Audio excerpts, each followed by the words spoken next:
নমস্কাৰ এই মুহূৰ্তত আহি পৰিছে ৰাতিপুৱাৰ কেইবাটাও বিগ ব্ৰেকিং নিউজ। আজি হৈছে 16 মাৰ্চ। ৰাজ্যৰ কোটি কোটি কৃষকৰ একাউণ্টত 2000 টকা সোমাই গ'ল। প্ৰধানমন্ত্ৰী মোদীয়ে এই টকা প্ৰদান কৰিছে আপোনাৰ একাউণ্টত। আপুনি এতিয়ালৈকে PM কিষাণৰ টকা পোৱা নাই নেকি? তেন্তে আপোনাৰ বাবে অত্যন্ত ভাল খবৰ। আজিৰ পৰা অৰুণোদয় আঁচনি বন্ধ হ'ল। নতুন চৰকাৰ হোৱাৰ পিছতে অৰুণোদয় আঁচনি লাভ কৰিব আপুনি। হয়, এটা বিগ ব্ৰেকিং নিউজ আহি পৰিছে। যদি আপুনি চৰকাৰী ঘৰৰ বাবে জিঅ'ৰিং কৰিছে, চৰকাৰী ঘৰৰ প্ৰথম কিস্তিৰ টকা সোমাব। কেন্দ্ৰীয় চৰকাৰৰ সকলো আঁচনি লাভ কৰিব আপুনি। কিন্তু মুখ্যমন্ত্ৰী ডক্টৰ হিমন্ত বিশ্ব শৰ্মাই এতিয়া কোনো ধৰণৰ আঁচনি দিব নোৱাৰিব। ৰাজ্যত নতুন নিয়ম সলনি হৈছে। যদি আপোনাৰ ৰেচন কাৰ্ড আছে, তেনে ক্ষেত্ৰত ৰেচনৰ চাউলসমূহ লাভ কৰিব আপুনি। লগতে কেইবাটাও ৰাজনৈতিক খবৰৰ লগতে অৰাজনৈতিক খবৰ যুগুত কৰা হৈছে আজিৰ দিনটোত। গোটেই অসম তথা ভাৰতৰ বিভিন্ন প্ৰান্তৰ পৰা যুগুত হৈছে কেইবাটাও ডাঙৰ খবৰ। এনেবোৰ খবৰ নিতেও পাই থাকিবলৈ চেনেলটি ছাবস্ক্ৰাইব কৰি ভিডিঅ'ত এটা লাইক কৰিবলৈ নাপাহৰিব। আজিৰ আমাৰ প্ৰথম গুৰুত্বপূৰ্ণ খবৰ হৈছে অসমবাসীৰ বাবে এটা ডাঙৰ খবৰ। অন্ত পৰিল 5 বছৰীয়া ক্ষমতাৰ। আজিৰ পৰা কোনো ক্ষমতা নাথাকে মুখ্যমন্ত্ৰী ডক্টৰ হিমন্ত বিশ্ব শৰ্মাৰ হাতৰ লগতে মন্ত্ৰী আৰু বিধায়কৰ। আজিৰ পৰা ৰাজ্যত বলবৎ নিৰ্বাচনী আচৰণ বিধি। ৰাজ্যজুৰি জাৰি হ'ব আচৰণ বিধিক লৈ কঠোৰ নীতি নিয়ম উলংঘন কৰিলে বিপদ নিশ্চিত প্ৰাৰ্থী আৰু মন্ত্ৰী বিধায়কৰ। নিজ ইচ্ছামতে আজিৰ পৰা একো কৰিব নোৱাৰিব মন্ত্ৰী বিধায়কসকলৰ লগতে মুখ্যমন্ত্ৰী ডক্টৰ হিমন্ত বিশ্ব শৰ্মায়ো অংশগ্ৰহণ কৰিব নোৱাৰিব কোনো চৰকাৰী কাৰ্যসূচীত। চৰকাৰী বাহন নিজ খৰচতে ব্যৱহাৰ কৰিব পাৰিব।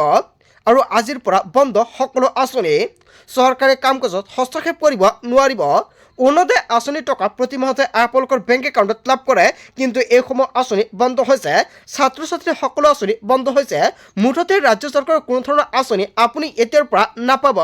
পুনৰ চৰকাৰ গঠন হোৱাৰ পিছতে যদি চৰকাৰে আঁচনি টকা দিয়ে, তেন্তে আপুনি লাভ কৰিব। কোনো ধৰণৰ চৰকাৰী নিযুক্তি প্ৰদান কৰিব নোৱাৰিব ৰাজ্য চৰকাৰৰ ফালৰ পৰা। সকলো ঠিকা কামৰ বিল বন্ধ হৈ পৰিছে। কোনো ধৰণৰ চৰকাৰী কামৰ নিবিদা আবেদন বন্ধ। অন্ত পৰিল 5 বছৰীয়া ক্ষমতা। হয়, পুনৰ 5 বছৰৰ বাবে কোনে চৰকাৰ গঠন কৰিব, সেই অনুযায়ী চৰকাৰে আঁচনিসমূহ বিতৰণ কৰিব। তাৰপিছত অসমবাসী ৰাজক জনসমৰ পৰৱৰ্তী অসমৰ গুৰুত্বপূৰ্ণ খবৰ। লগতে এটা ডাঙৰ খবৰ, 9 এপ্ৰিলত অসমত বিধানসভা নিৰ্বাচন। এটা পৰ্যায়ৰ 126টা সমষ্টিত হ'ব নিৰ্বাচন। অসমত 2.5 কোটি ভোটাৰ সাব্যস্ত কৰিব ভোটাধিকাৰ। আনুষ্ঠানিকভাৱে ঘোষণা কৰিছে দেশৰ নিৰ্বাচন আয়োগে। অসমৰ লগতে ঘোষণা কৰিছে 4 ৰাজ্যৰ নিৰ্বাচনৰ দিন। পশ্চিমবংগ, তামিলনাডু, কেৱল এয়া নহয়, কেৰালা, পুডুচেৰীৰ দিন ঘোষণা কৰা হৈছে। 9 এপ্ৰিলত অসমত বিধানসভা নিৰ্বাচনৰ দিন ঘোষণা কৰা হ'ল। তাৰপিছত অসমবাসী ৰাজক জনসমৰ পৰৱৰ্তী অসমৰ গুৰুত্বপূৰ্ণ খবৰ। লগতে এটা ডাঙৰ খবৰ, 9টাৰ নতুন উমেৰে 9 এপ্ৰিলত অসমত হ'ব নিৰ্বাচন। ফলাফল ঘোষণা কৰা হ'ব 4 মে'ত। প্ৰথমবাৰৰ বাবে ভোট কেন্দ্ৰত ভিতৰলৈ নিব পাৰিব মোবাইল ফোন। প্ৰথমবাৰৰ বাবে EVMত ৰঙীন ফটো থাকিব প্ৰাৰ্থীৰ। এটা ভোট কেন্দ্ৰত 1200 ভোটাৰে সাব্যস্ত কৰিব পাৰিব ভোটাধিকাৰ। ভোট কেন্দ্ৰৰ 100 মিটাৰ দূৰত্বত থাকিব পাৰিব প্ৰাৰ্থীৰ ভোট। ভোটদানৰ পিছতে ভোটাৰে লাভ কৰিব ক্লিয়াৰ ইনফৰমেশ্যন শ্লিপ। প্ৰতিটো ভোট কেন্দ্ৰত থাকিব 100% ৱেব কাষ্টিঙৰ ব্যৱস্থা। প্ৰতিটো ভোট কেন্দ্ৰৰ হ'ব পোনপটীয়াকৈ দৃশ্যগ্ৰহণ। ECI এপ নামৰ এপৰ জৰিয়তে সকলো তথ্য পাব ভোটাৰে। 2 ঘণ্টাৰ মূৰে মূৰে ভোটৰ হাৰ আপলোড কৰিব পাৰিব আৰু প্ৰিজাইডিং অফিচাৰে। আৰু প্ৰতিগৰাকী পিয়লৰ বাবে থাকিব সঠিক পৰিচয় পত্ৰ। 9টাৰ নতুন মূৰে 9 এপ্ৰিলত হ'ব অসমত ভোটদান। হয়, এটা বিগ ব্ৰেকিং নিউজ আহি পৰিছে। নিৰ্বাচনৰ দিন ঘোষণা হৈছে। 9টাৰ নতুন মূৰে 9 এপ্ৰিলত অসমত নিৰ্বাচন হ'ব। তাৰপিছত অসমবাসী ৰাজক জনসমৰ পৰৱৰ্তী অসমৰ গুৰুত্বপূৰ্ণ খবৰ। লগতে এটা ডাঙৰ খবৰ, বিশ্বৰ ভিতৰতে আটাইতকৈ সফল AI ছামিট অনুষ্ঠিত হৈছিল দিল্লীত। আৰু 80খন দেশৰ টপ CEO আৰু 22খন দেশৰ ৰাষ্ট্ৰীয় প্ৰধান আছিল ছামিটত। সেই অনুষ্ঠানৰ মঞ্চত কংগ্ৰেছে কাপোৰ খুলি ভাৰতক বদনাম কৰিছিল আৰু আমি বিপক্ষত আছিলোঁ। প্ৰতিবাদ ধৰ্ণা দিয়াত নিৰ্দিষ্ট স্থান থাকে, কিন্তু বিশ্বৰ পৰা ভাৰতলৈ চাবলৈ অহা লোকৰ সন্মুখত নিৰ্লজ্জ কাণ্ড কৰিছিল এনেকুৱাকৈ কংগ্ৰেছে। AI ছামিটৰ বিশ্ব মঞ্চত কংগ্ৰেছে নিকৃষ্ট ৰাজনীতি কৰিছিল। উলংঘ হৈ নিৰ্লজ্জ প্ৰদৰ্শন কৰিছিল কংগ্ৰেছে। অসমৰ মঞ্চৰ পৰাই ৰাহুল গান্ধীক কটাক্ষ কৰিছে গৃহমন্ত্ৰী অমিত শ্বাহে। তাৰপিছত অসমবাসী ৰাজক জনসমৰ পৰৱৰ্তী অসমৰ গুৰুত্বপূৰ্ণ খবৰ। লগতে এটা ডাঙৰ খবৰ, নিৰ্বাচনৰ পূৰ্বে বেদখলকাৰী শেষ সকিয়নি অমিত শ্বাহৰ। অসমত বিচাৰি খেদিব বাংলাদেশে। তৃতীয়বাৰৰ বিজেপিৰ চৰকাৰ আহিলে বাংলাদেশীৰ ৰক্ষা নাই। ধুবুৰী, বৰপেটা, নগাঁও, মৰিগাঁও, দৰং, বঙাইগাঁও, গোৱালপাৰা বাংলাদেশীক বিচাৰি খেদা হ'ব, অমিত শ্বাহে হুংকাৰ দিছে। অসমক বিদেশী মুক্ত কৰাই প্ৰধান লক্ষ্য বিজেপি চৰকাৰৰ। কংগ্ৰেছে বাংলাদেশীৰ ৰম্যভূমিলৈ পৰিণত কৰিছিল অসমক এনেকুৱাকৈ বৃহৎ মন্তব্য কৰিছে অমিত শ্বাহে। ভোটাৰ তালিকাৰ পৰা বাংলাদেশৰ নাম কৰ্তন হৈছিল আৰু সেইবাবে SIRৰ বিৰোধিতা কৰিছিল ৰাহুল গান্ধীয়ে। জাতি মাটি ভেটি তিনিওৰে অপমান কৰিছিল কংগ্ৰেছে। শংকৰদেৱৰ জন্মভূমি কাজিৰঙা দখল কৰিছিল বেদখলকাৰীয়ে। হিমন্ত বিশ্ব শৰ্মাৰ নেতৃত্বত 1,51,000 বিঘা ভূমি বেদখলমুক্ত কৰা হৈছে আৰু অসমৰ ভূমিৰ পৰা বাংলাদেশীক উদ্দেশ্য কৰি ডাঙৰ মন্তব্য কৰিছে অমিত শ্বাহে। তাৰ পিছত অসমবাসী ৰাজক জনাইছে আমাৰ পৰৱৰ্তী খবৰ গুৰুত্বপূৰ্ণ খবৰ। লগতে এটা ডাঙৰ খবৰ, অসম বিধানসভা নিৰ্বাচনক লৈ প্ৰাক নিৰ্বাচনী সমীক্ষা অনুসৰি অসমত পুনৰ হ'ব NDAৰ চৰকাৰ। সমীক্ষাত তৃতীয়বাৰৰ বাবে ঐতিহাসিক জয়লাভ কৰিব NDA।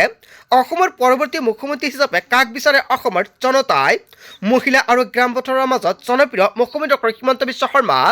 96.6% মহিলা আৰু গ্ৰাম্য ভোটাৰৰ সমৰ্থনত মুখ্যমন্ত্ৰী ডক্টৰ হিমন্ত বিশ্ব শৰ্মা। বিপৰীতে 68% মুছলমান ভোটাৰ সমৰ্থন গৌৰৱ গগৈৰ বাবে। 52% লোকে বিচাৰে মুখ্যমন্ত্ৰী হিচাপে মুখ্যমন্ত্ৰী ডক্টৰ হিমন্ত বিশ্ব শৰ্মাক। 36% লোকে বিচাৰে মুখ্যমন্ত্ৰী হিচাপে গৌৰৱ গগৈ। হিন্দু ভোটাৰৰ মাজত 71% লোকে বিচাৰে হিমন্ত বিশ্ব শৰ্মাক আৰু 23% হিন্দু ভোটাৰে গৌৰৱ গগৈক বিচাৰে মুখ্যমন্ত্ৰী হিচাপে। মুছলমান ভোটাৰৰ 66% বিচাৰে হিমন্ত বিশ্ব শৰ্মাক আৰু 25% লোকে বিচাৰে গৌৰৱ গগৈ। বয়স অনুযায়ী 18/35 ভোটাৰৰ 48% বিচাৰে হিমন্ত বিশ্ব শৰ্মাক আৰু 44% যুৱচামে বিচাৰে গৌৰৱ গগৈ। মহিলা ভোটাৰৰ মাজত 66% বিচাৰে হিমন্ত বিশ্ব শৰ্মাক আৰু 18% মহিলাই বিচাৰে গৌৰৱ গগৈ। ইণ্ডিয়া চইচ গ্ৰুপে প্ৰকাশ কৰিছে এই সমীক্ষা। আসনক লৈ প্ৰকাশ পাইছে প্ৰাক নিৰ্বাচনী সমীক্ষা। NDAৰ মিত্ৰজোঁটৰ বিজেপিৰ সম্ভাৱ্য আসন 95ৰ পৰা 100খন আৰু NDAৰ 58% ভোট শ্বেয়াৰৰ সম্ভাৱনা আৰু কংগ্ৰেছ মিত্ৰজোঁটৰ কংগ্ৰেছৰ সম্ভাৱ্য আসন 10ৰ পৰা 13খন। কংগ্ৰেছৰ ভোট শ্বেয়াৰ 24%। AIUDFৰ সম্ভাৱ্য আসন 0ৰ পৰা 2খন। AIUDFৰ ভোট শ্বেয়াৰ 2.50% আৰু প্ৰাক নিৰ্বাচনী সমীক্ষা প্ৰকাশ কৰিছে দ্য নিউজ পেপাৰ। আৰু অসম বিধানসভা নিৰ্বাচনক লৈ প্ৰাক নিৰ্বাচনী সমীক্ষা হয় এটা বিগ ব্ৰেকিং নিউজ আহি পৰিছে। অসমৰ পৰৱৰ্তী মুখ্যমন্ত্ৰী হিচাপে কাক বিচাৰে গৌৰৱ গগৈ নে মুখ্যমন্ত্ৰী ডক্টৰ হিমন্ত বিশ্ব শৰ্মাক? জনতাৰ মন্তব্যটো নিশ্চয় কমেণ্ট কৰি জনাই দিব আৰু আজিৰ ভিডিঅ' যিমান পাৰে সকলোৱে বেছিকৈ শ্বেয়াৰ কৰি দিব। তাৰ পিছত অসমবাসী ৰাজক জনাইছে আমাৰ পৰৱৰ্তী খুবেই গুৰুত্বপূৰ্ণ খবৰ। লগতে এটা ডাঙৰ খবৰ, ৰাজ্যজুৰি বতৰ লৈছে কালৰূপ। জিলাই জাৰি কৰা হৈছে অৰেঞ্জ এলাৰ্ট। ৰাজ্যৰ প্ৰান্তে প্ৰান্তে 100 কিলোমিটাৰ বেগত বলিব ধুমুহা। নামনি অসমত বতৰ ল'ব কালৰূপ। নলবাৰী, বৰপেটা, বঙাইগাঁৱত অৰেঞ্জ এলাৰ্ট জাৰি কৰিছে বতৰ বিজ্ঞান কেন্দ্ৰৰ ফালৰ পৰা। উজনি, নামনি, বৰাক উপত্যকাত ইয়েলো এলাৰ্ট জাৰি কৰা হৈছে। তিনিচুকীয়া, ডিব্ৰুগড়, শিৱসাগৰ, যোৰহাট, গোলাঘাট, মাজুলী, লখিমপুৰ, ধেমাজি, শোণিতপুৰ, চৰাইদেউ, বিশ্বনাথ চাৰিআলি, কেৱল এয়াই নহয় কাৰ্বি আংলং, ডিমা হাছাও, চিৰাং, মৰিগাঁও, নগাঁও, তেজপুৰ, কামৰূপ মহানগৰ, কামৰূপ, দৰং, পশ্চিম কাৰ্বি আংলং, কাছাৰ, কৰিমগঞ্জ, শ্ৰীভূমি, দক্ষিণ শালমাৰা, ধুবুৰী, গোৱালপাৰা, বাক্সা ৰাজ্যজুৰি বতৰ লৈছে কালৰূপ। বৰ্তমান এইকেইখন জিলাত পৰিস্থিতি কেনেকুৱা কমেণ্ট কৰি জনাই দিব। আপোনাৰ জিলাৰ নাম কি আৰু আপোনাৰ জিলাত বৰ্তমান সময়ত বতৰ কেনেকুৱা কমেণ্ট কৰক। তাৰ পিছত অসমবাসী ৰাজক জনাইছে আমাৰ পৰৱৰ্তী খুবেই গুৰুত্বপূৰ্ণ খবৰ। লগতে এটা ডাঙৰ খবৰ, ৰাজ্যৰ লাখ লাখ মহিলাক ভাল খবৰ দিছে মুখ্যমন্ত্ৰী ডক্টৰ হিমন্ত বিশ্ব শৰ্মাই। 1250 টকাতকৈ বৃদ্ধি পাব অৰুণোদয় আঁচনি ধনৰাশি। পুনৰ চৰকাৰ গঠন কৰিলে অৰুণোদয় আঁচনি 1250 টকাৰ পৰিৱৰ্তে 15 টকা বৃদ্ধি কৰিব মুখ্যমন্ত্ৰী ডক্টৰ হিমন্ত বিশ্ব শৰ্মাই কৰিছে বৃহৎ ঘোষণা। অসমত অৰুণোদয় নোপোৱা প্ৰতিগৰাকী মহিলাই লাভ কৰিব অৰুণোদয় আঁচনি। আপোনাৰ গাঁও বা অঞ্চলত অৰুণোদয় আঁচনি নাপায় নেকি? যদি যোগ্য হিতাধিকাৰী আছে, নিৰ্বাচনৰ পিছতে পুনৰ অৰুণোদয় আঁচনিৰ বাবে কৰিব পাৰিব আবেদন আৰু সেইসকল দুখীয়াকো অৰুণোদয় আঁচনিৰ টকা প্ৰদান কৰিব মুখ্যমন্ত্ৰী ডক্টৰ হিমন্ত বিশ্ব শৰ্মাৰ চৰকাৰে। এটা নহয় দুটা নহয় কেইবাটাও বৃহৎ ঘোষণা কৰিছে মুখ্যমন্ত্ৰী ডক্টৰ হিমন্ত বিশ্ব শৰ্মাই। তাৰ পিছত অসমবাসী ৰাজক জনাইছে আমাৰ পৰৱৰ্তী খুবেই গুৰুত্বপূৰ্ণ খবৰ। লগতে এটা ডাঙৰ খবৰ, বিশ্ব তেল বজাৰত লাগিছে হাহাকাৰ। দেশে দেশে আকাশলংঘী পেট্ৰল আৰু ডিজেলৰ মূল্য। আমেৰিকাত 14% তেলৰ দাম বৃদ্ধি পাইছে। অষ্ট্ৰেলিয়াত 15% তেলৰ দাম বৃদ্ধি পাইছে। পাকিস্তানত 70% তেলৰ দাম বৃদ্ধি পাইছে। চীনত 10% তেলৰ দাম বৃদ্ধি পাইছে। ব্ৰিটেইনত 6% তেলৰ দাম বৃদ্ধি পাইছে। দক্ষিণ কোৰিয়াত 10% তেলৰ দাম বৃদ্ধি পাইছে। মালদ্বীপত 22% তেলৰ দাম বৃদ্ধি পাইছে। শ্ৰীলংকাত 15% তেলৰ দাম বৃদ্ধি পাইছে। ইৰাণে বন্ধ কৰি দিয়া ষ্ট্ৰেইট অফ হৰমুজৰ বাবে দাম বৃদ্ধি পোৱাৰ সম্ভাৱনা। আৰু তেল পৰিবাহী সাগৰীয় পথ বন্ধ কৰিছে ইৰাণে। ভাৰতৰ বাদে সকলো দেশতে বাঢ়িছে তেলৰ দাম।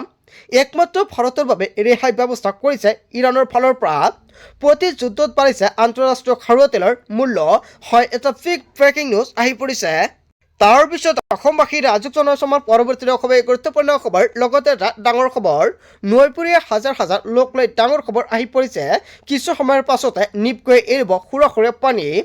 লখিমপুৰৰ ৰঙানদী পৰীয়া জনতলে প্ৰশাসনৰ সতৰ্কবাণী। মুগুলধাৰ বৰষুণৰ বাবে ফেনে ফটকাৰে উপচিছে ৰঙানদী। নিশা 10 বজাত ৰঙানদী জলবিদ্যুৎ প্ৰকল্পৰ পৰা এৰি দিছে পানী। নৈপৰীয়া হাজাৰ হাজাৰ লোক লৈ সাৱধানবাণী। তাৰ পিছত অসমবাসী ৰাজুক জনসমাৰ পৰৱৰ্তী খুবেই গুৰুত্বপূৰ্ণ খবৰ। লগতে এটা ডাঙৰ খবৰ, দেশৰ কোটি কোটি কৃষকৰ বাবে ভাল খবৰ। গুৱাহাটীৰ পৰা বুটাম টিপি কৃষকলৈ ধন হস্তান্তৰ কৰিছে প্ৰধানমন্ত্ৰী নৰেন্দ্ৰ মোদীয়ে। 9.32 কোটি কৃষকৰ বেংক একাউণ্টত পোনপটীয়াকৈ জমা হৈছে ধনৰাশি। কেৱল এয়াই নহয়, খানাপাৰা জ্যোতি বিষ্ণু প্ৰেক্ষাগৃহত দেশৰ কৃষকলৈ ধন মুকলি। PM কিষাণৰ 22 নং কিস্তিৰ ধন মুকলি প্ৰধানমন্ত্ৰীৰ। অসমৰ 19 লাখ কৃষকৰ একাউণ্টত সোমাল PM কিষাণৰ ধনৰাশি। মুঠ 18,645 কোটি টকা হস্তান্তৰ কৃষকৰ একাউণ্টত। ধন নাপালে ফোন কৰক হেল্পলাইন নম্বৰত অন 5526101124300606 নম্বৰত দিব পাৰিব অভিযোগ। pmkisan.gov.in গৈ চাব পাৰিব নিজৰ নাম। দেশৰ কোটি কোটি কৃষকৰ বাবে অত্যন্ত ভাল খবৰ। আপোনাৰ একাউণ্টত PM কিষাণৰ 2000 টকা পাইছেনে? যদি পাইছে আপোনাৰ বাবে ভাল খবৰ। যদি আপুনি এতিয়ালৈকে টকা পোৱা নাই, অতি শীঘ্ৰে দিয়ক অভিযোগ। বন্ধু বান্ধৱীসকল, গোটেই অসম তথা ভাৰতৰ বিভিন্ন প্ৰান্তৰ পৰা যুগত হৈছে কেইবাটাও ডাঙৰ খবৰ। এনেবোৰ খবৰ নিতৌ পাই থাকিবলৈ চেনেলটি ছাবস্ক্ৰাইব কৰি ভিডিঅ'ত এটা লাইক কৰিবলৈ নাপাহৰিব। So thank you for watching full video.